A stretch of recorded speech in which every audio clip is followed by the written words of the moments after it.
Hi friends, तुमच्या सर्वांचं स्वाद रेसिपीमध्ये अगदी खूप खूप मनापासून स्वागत करते। आज आपण पिझ्झा बनवणार आहोत, पण तोही अगदी महाराष्ट्रीयन पद्धतीने।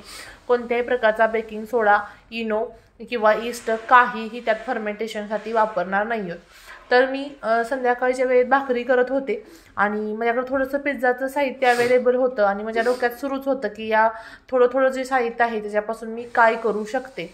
पण मला काही आयडियाच येत नव्हती आणि मी अचानक भाकरी करताना माझ्या डोक्यात आलं की अरे ह्या भाकरीपासूनच आपण काहीतरी बनवलं तर किती मज्जा येईल आणि कसं लागेल हे सुद्धा मला थोडंसं असं इंटरेस्टिंग वाटलं।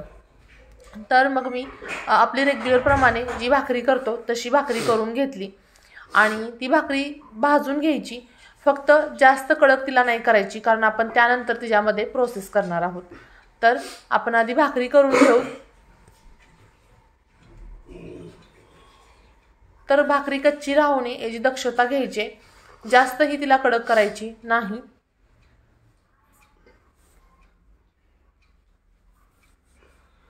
जर प्रथमच तुम्ही माझे व्हिडिओ पाहत असाल तर चॅनलला सबस्क्राइब करायचे।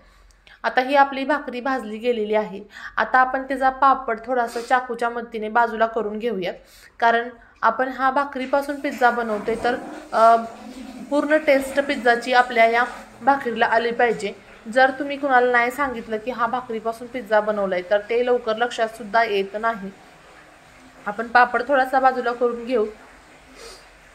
पापड व्यवस्थित मी बाजूला करून घेतलेला आहे। आता ह्याच्यावरती मी हिरवी मिरचीचा जो ठेचा असतो आपण रेग्युलर खाण्यासाठी बनवतो तो मी लावून घेणार आहे, कारण महाराष्ट्रीयन पद्धतीने करतोय म्हटल्यानंतर ठेचा तर थोडासा आलाच पाहिजे, झणझणीतपणा आला पाहिजे। पिझ्झा असो, बर्गर असो, मग ते काही असो, महाराष्ट्रीयन पद्धत म्हणली की झणझणीतपणा हा दिसलाच पाहिजे, खाताना लागलाच पाहिजे। आता आपण ह्याच्यावरती थोडंसं चीज पसरवायचं आहे, कारण पापड चीजमुळे काय होईल त्या भाकरीला व्यवस्थित चिटकून बसेल। आता आपण या भाकरीवरतीच पिझ्झा सॉस तयार करतोय। तर मी टमॅटो सॉस घेते, 1 चमचा ते 1.5 चमचा टमॅटो सॉस घ्यायचा आहे। त्यानंतर त्यामध्ये इटालियन सिझलिंग टाकायचं आहे, थोडीशी मिरपूड टाकायची आणि थोडेसे रेड चिली फ्लेक्स टाकायचे आणि हे जो सॉस आहे तो पूर्ण भाकरीवरती व्यवस्थित पसरवून घ्यायचा आहे।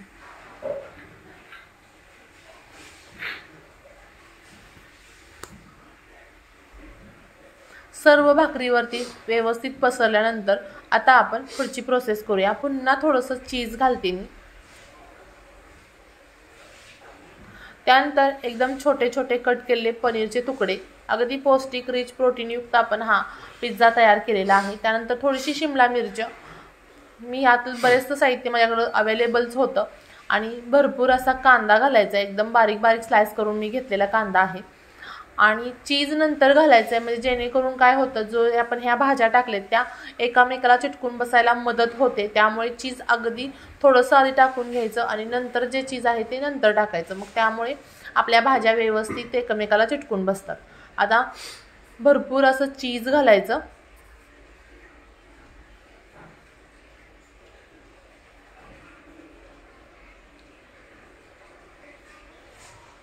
सर्व बाजूला व्यवस्थित पसरलं गेलं पाहिजे, कोणतीही त्याची कडा अशी बिन चीजची नाही राहिली पाहिजे। त्यानंतर इटालियन सिझलिंग टाकायचं किंवा पिझ्झा सिझलिंग टाकायचं, थोडंसं रेड चिली फ्लेक्स टाकायचं आणि थोडीशी मिरपूड मी पसरवून घेते आणि आपले हे पिझ्झाचं तयार झालेलं आहे। आता ह्याचा बेक करत नाही आहोत आपण, तव्यावरतीच आपण त्याला भाजणार आहोत।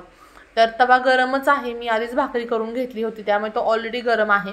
आता पिझ्झा ठेवल्यानंतर आपण त्यावरती एक झाकण ठेवायचं, गॅसची फ्लेम एकदम मंद करायची, जो सगळ्यात लास्टला असतो तो, आणि एक 10 मिनिटानंतर आपण हा पिझ्झा